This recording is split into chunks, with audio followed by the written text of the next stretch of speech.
The icord cast on is a way of leaving yourself a finished looking edge at the beginning of your work. It's a little thicker than a normal cast on, but it's this nice rolled finished edge. Let me show you what that looks like.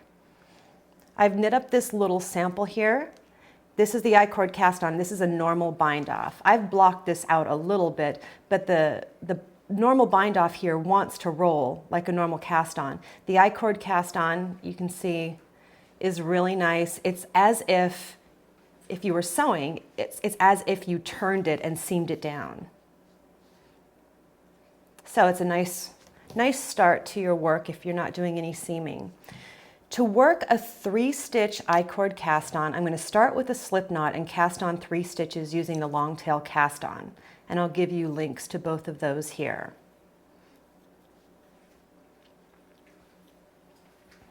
Now that I've cast those stitches on, I'm going to slide them over to the left needle.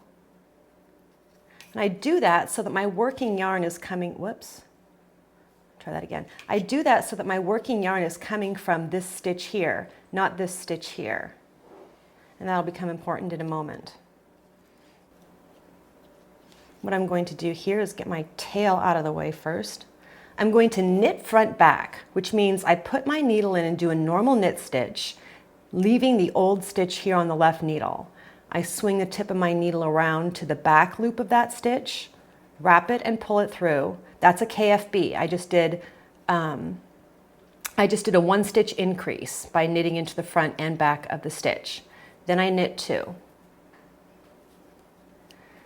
So now I have 4 stitches on the right needle.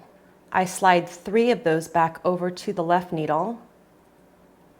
And you always slip as if to purl. Remember, don't twist the stitch. And I'm going to KFB again, knit front back, and knit 2.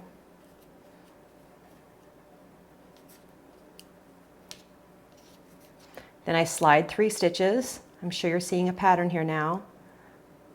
Back over to the left needle, KFB, knit 2.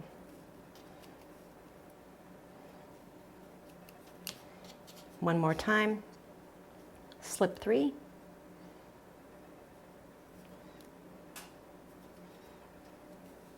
KFB, knit 2.